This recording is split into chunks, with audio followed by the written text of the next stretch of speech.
সবাইকে জানাচ্ছি আসসালামু আলাইকুম ওয়া রাহমাতুল্লাহি ওয়া বারাকাতুহু।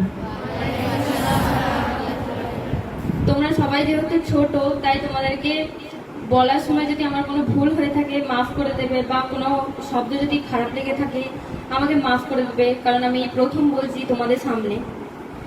আমার যেটা বক্তব্য সেটা হচ্ছে, আমি এখানে প্রায় 4 বছর পড়ছি। তো এখানে নামাজগুলো যখন আসি, তোমরা ছোট বড় সবাই তো আছো, তো তোমাদের সবার কিছু না কিছু কেউ না কেউ মানে ভুল করছো।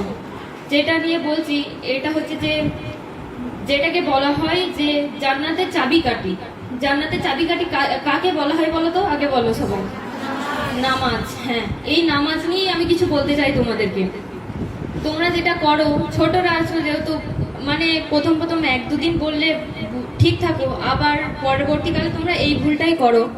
তো আমি কিছু বলতে চাই যে এই ভুলটা তোমরা করো না, কারণ একটা ভুল করলে নামাজটা তোমাদের কবুল হচ্ছে না, তোমরা অথচ নামাজ পড়ছো।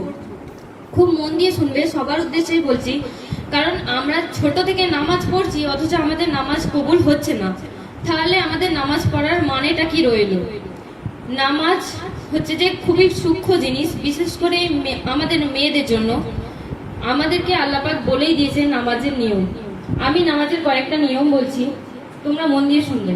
যেহেতু আমরা মেয়ে, আমাদের প্রথম হচ্ছে যে কেবলামুখে দাঁড়ানো। আমাদের নামাজ পড়ার আগে দেখতে হবে কাপড় পরিষ্কার আছে কিনা, স্থানটা পরিষ্কার আছে কিনা, সেগুলো দেখে আগে নামাজ পড়তে আমরা তো বসলাম।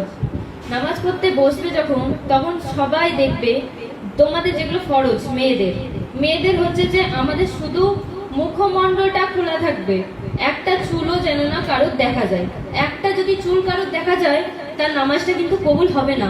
তোমরা সবাই নামাজটা যেভাবে পড়ো সেভাবে কিন্তু নামাজ কারোরই হচ্ছে না। এই যে নামাজ পড়ছো, নামাজ কারোর এখানে স্টাইল মতো করে খোলা থাকে, কেউ আবার হাতের কোনোই, তো সবার তো প্রায় দেখি হাতের কোনোই পর্যন্ত খোলা আছে, কিন্তু অথচ আমাদের বলাই আছে যে হাতের এই আমাদের যে কবজির নিচে কাপড় গেলে কারুর নামাজ কবুল হচ্ছে না বা কারুর হবে না। তোমরা যেহেতু ভুল করছো, আমি বলে দিচ্ছি, এটা আমিও হয়তো ভুল করে থাকি, তোমরা দেখলে বলবে। এবং আরেকটা জিনিস লক্ষ্য করবে, যারা পায়জামা পরো বা অ্যাঙ্কার পরো, প্লাজো পরো, তারা অনেকটা উঁচুতে তুলে পড়ো, পুরো গাঁঠের ওপরে ছেড়ে। তো যেটা ছেলেদের আল্লাহ তাআলা সুন্নত বলেছে, তোমরা সেইটা পালন করছো। ওটা কিন্তু মেয়েদের জন্য সুন্নত নয়, মেয়েদের জন্য ওইটা কিন্তু হারাম, বারণ করা আছে। ওটা হাদিসে স্ট্রিক্ট ভাবে